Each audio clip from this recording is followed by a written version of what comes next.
Voilà, alors nous nous retrouvons ici à Paris. Ça fait une semaine que nous visitons des dignitaires de différentes églises de toutes sortes avec Samuel Moret et Martin Huguer. Alors justement Martin, dis-nous un petit peu qui nous avons pu rencontrer cette semaine. Nous avons rencontré une grande diversité de responsables d'églises, catholiques, protestantes, évangéliques, orthodoxes. J'ai été frappé par le fait que les gens se connaissaient déjà les uns les autres. Ils avaient l'habitude déjà de collaborer. Je ne crois pas que c'est nous qui allons susciter une collaboration, mais je pense que ce projet de Jésus Célébration 2033 va dynamiser l'écuménisme à Paris. Très bien. Et Samuel, à quelque part, qu'est-ce qui t'a frappé? C'est le premier voyage que tu fais avec ce projet. Qu'est-ce qui t'a marqué comme ça? Ce qui m'a marqué, c'est probablement le fait que l'œcuménisme paraît évident à ce projet, comme en tout cas associé à ce projet. Et puis, le lien que certains ont fait par rapport à l'organisation de ce projet et puis à l'importance qu'il y a à ce qu'il soit en lien avec les différentes institutions, mais avec les autorités aussi. Là, tu parles des autorités politiques. Les autorités politiques, ouais, qui soient en lien et puis que les choses soient faites de manière paisible. Voilà, avec les autorités politiques. Et tu me parlais aussi tout à l'heure de la réalisation concrète dans les paroisses. Comment est-ce que tu as entendu ça? Est-ce que les gens restent un peu dans la stratosphère de l'idée, de la vision? Ou comment est-ce qu'ils mettent ça en pratique déjà aujourd'hui? Ou est-ce qu'ils ont déjà fait des choses concrètement? Non, en fait, c'est-à-dire, c'est vrai, c'est une bonne question parce que j'en ai parlé tout à l'heure. C'est qu'il y a deux dimensions. Il y a la dimension où le projet s'écarte comme ça, il va vers quelque chose de plus large.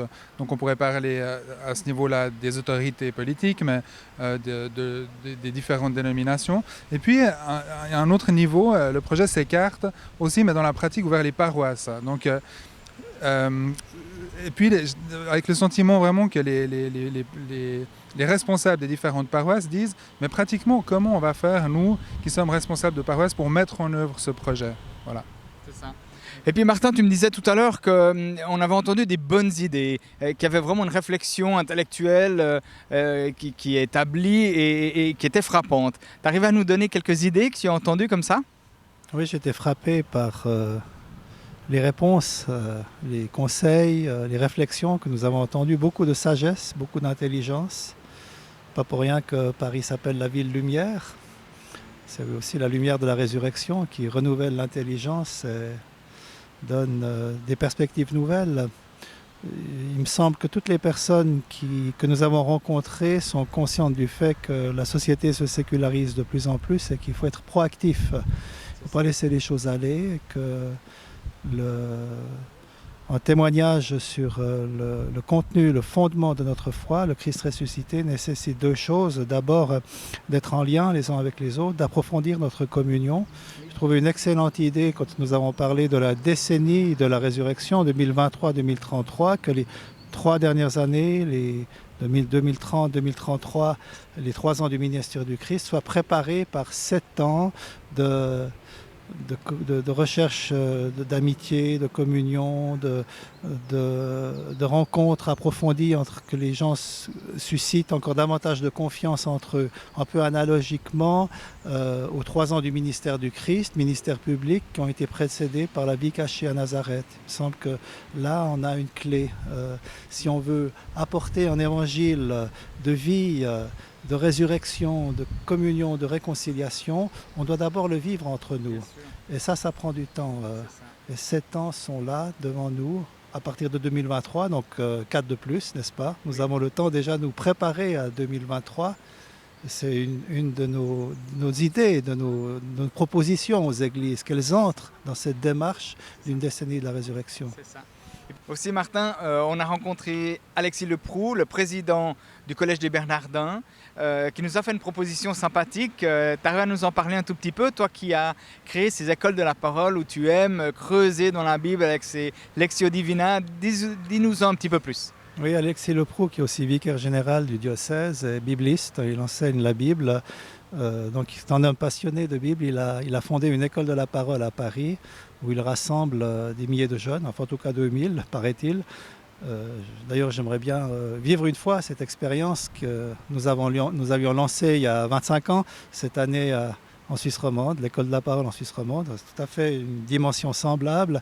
Et j'ai trouvé très touchant qu'il propose pour ces 3 ans de 2030 à 2033 du ministère public d'approfondir les 3 évangiles, l'évangile de Matthieu en 2030, Marc en 2031, Luc en 2032 et puis l'évangile de Jean en 2033, que toutes les églises méditent, prient la parole, la vivent ensemble avec cette pédagogie de prendre les 4 évangiles durant ces années de la vie publique de Jésus. Fantastique. Samuel, premier voyage et voilà, ça a été dense. On a eu 17 rencontres avec plusieurs fois plusieurs intervenants ou participants. Comment tu ressors de cette semaine à quelques minutes de prendre le TGV et rentrer en Suisse? Je pense que c'est admiratif de toute l'organisation de ces entretiens, donc bravo Martin.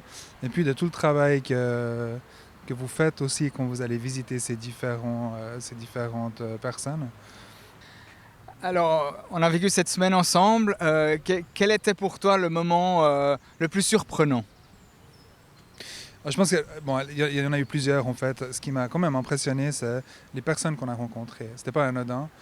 C'est à chaque fois des responsables quand même des différentes dénominations. Nous, on arrive là sans appartenir à une institution en particulier. Moi, j'ai pas de diplôme en théologie. Et puis, on a été reçus avec bienveillance chaque fois. Je crois que les gens étaient intéressés par le projet. Ils étaient intéressés par la proposition, parfois mis en question aussi, hein, en disant en fait, c'est vrai, qu'est-ce qu'on va faire? Moi, on a entendu ça, quoi. Donc, ça, c'est des choses que j'ai trouvées vraiment intéressantes, en tout cas, en disant, on arrive avec un projet vous arrivez avec un projet qui est nouveau, disons, voilà, en tout cas qui intervient longtemps à l'avance par rapport à 2033. Et puis les responsables de ces différentes églises sont intéressés, questionnés. Ouais. Je te remercie Samuel. Et toi Martin, tu ressors comment de cette semaine? Merveilleusement bien. J'étais très encouragé aussi par les temps de prière que nous avons pu avoir avec les différents responsables. Nous avons aussi rencontré des communautés de religieuses, les Xavières, les Focolari, les Sœurs de Reuilly, et de pouvoir terminer à chaque fois, chaque journée par un temps de prière dans les différentes traditions que nous avons pu vivre, et que les gens prient pour nous et puis disent que le projet devient le leur, qu'il est entré dans leur cœur et qu'ils continueront à prier pour nous. Ça, je trouve très, très encourageant, que ce n'est pas un projet, en fait, c'est une vie. Parce que seul Dieu sait ce que l'Esprit Saint sait ce qui se passera en 2033. La partition est écrite dans le ciel, comme j'aime à le dire, et nous jouons une note après l'autre. Et petit à petit, on voit qu'il y a une communion, il y a une amitié qui se tisse et on reste en lien après les uns avec les autres. Et c'est ce que j'espère, c'est que c'est une première visite à Paris et qu'on continuera cette marche ensemble. Mais que Paris se réveille et prenne à cœur ce projet, devienne son projet, pas notre projet. Voilà. C'est vrai.